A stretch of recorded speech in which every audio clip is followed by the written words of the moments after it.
Before Artemis became a statue, a moon symbol, or a familiar classroom name, she was a force people feared and needed. She belonged to forests, mountains, childbirth, wild animals, and the dangerous freedom beyond city walls.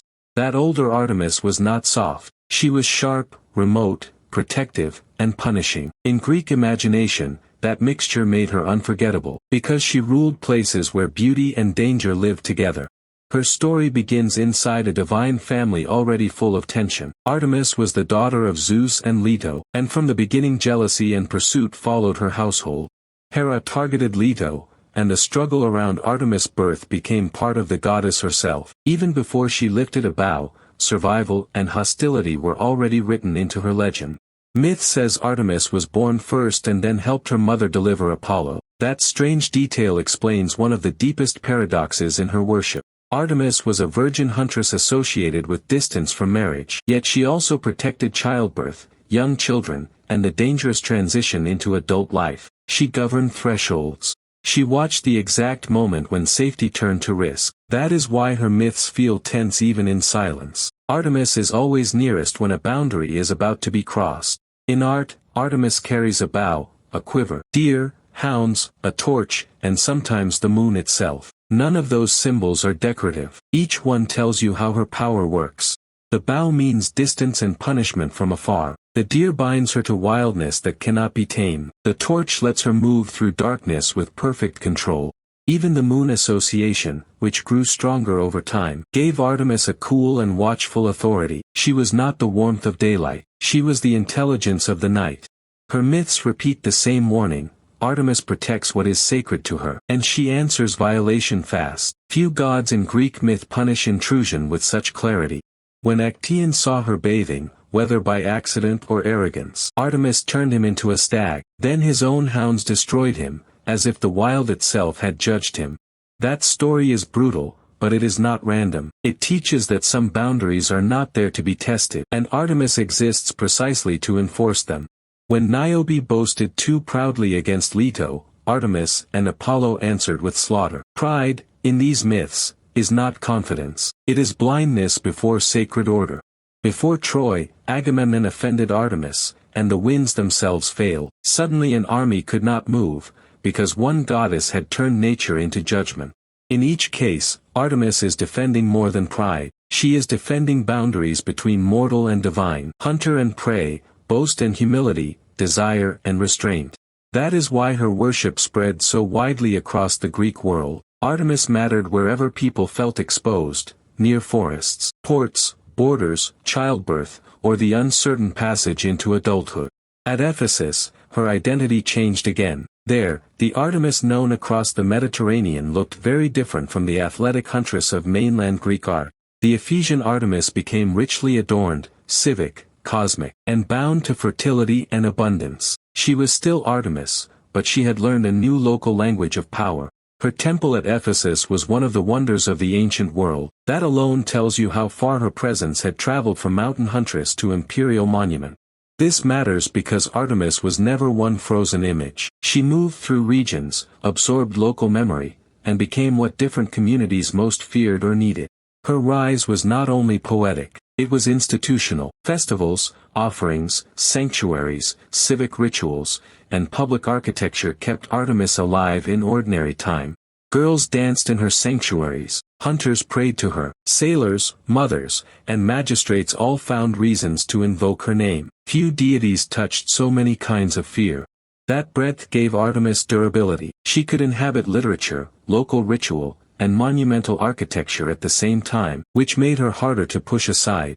But every rise contains the shape of a fall. As philosophy, empire, and eventually Christianity changed the Mediterranean, Artemis did not vanish at once. Her authority thinned slowly. Temples declined, rituals changed, and sacred landscapes were renamed or abandoned. The goddess who once ruled thresholds became, for many, a subject of memory and poetry. Yet fall is not the same as erasure. Artemis survived because symbols survive differently than institutions. The huntress became an archetype long after the cult weakened. The moon goddess lingered in imagination. Her independence appealed to later artists. Her cold justice fascinated dramatists, painters, and modern storytellers who still needed that older energy. Even now, when people speak about power that refuses domestication, about wilderness as sacred rather than decorative, they often stand closer to Artemis than they realize. That is the deeper reason her story lasts. Artemis gave ancient people a language for vulnerability, wildness, discipline, and the protected line you cross at your own risk. She rose because she answered real fear. She fell because the institutions that fed her changed, but the image never died. It simply migrated from temple to text, from ritual to story.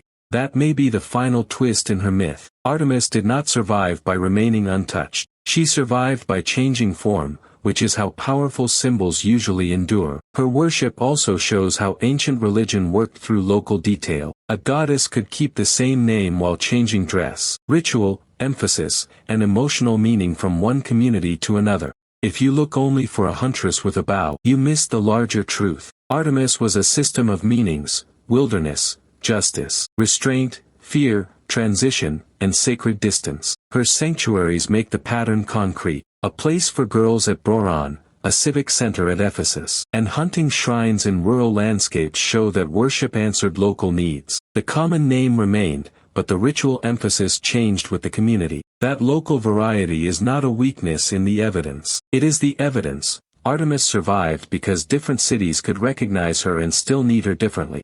She was the goddess ancient people turned to when the world felt exposed, when childhood was ending, when labor became dangerous, and when the forest felt watched. At Boron, votive offerings connect Artemis with girls and the transition into adult life. At Ephesus, a different local tradition made her richly adorned and tied to civic and fertile abundance. These sanctuaries do not prove one universal portrait. They show communities adapting a shared divine name to local fears, duties, and hopes. Artemis becomes clearer when her sanctuaries are treated as evidence. At Boron, the rituals of girls and transition matter as much as the hunt. At Ephesus, a different local image connected her to city identity and abundance. Artemis was never one fixed portrait. Greek poetry, Boron's transition rituals, and Ephesus's richly adorned goddess preserve different local meanings. Temples, votive objects, inscriptions, and later literature show a changing religious language shaped by place and need. The huntress, protector of children, and guardian of the wild can belong to one tradition without being identical. That tension is the evidence. Artemis gave communities a way to speak about danger, vulnerability, and care without pretending the wild had become tame. The goddess also guarded thresholds: wild land and settled life, childhood and adulthood, danger and protection, animal life and human order all met in her worship. That boundary role explains why her stories can feel both caring and severe. Artemis endures because her contradictions were useful. She could protect a boundary and make that boundary frightening, which is why the old goddess still feels present wherever people negotiate freedom, danger, and change. Later retellings often flatten Artemis into independence alone. The older material is richer. She is freedom with rules, protection with fear, and wilderness seen from the edge of the city rather than from a modern poster. That is why her ancient image stays difficult. It protects, warns, and refuses to become simple.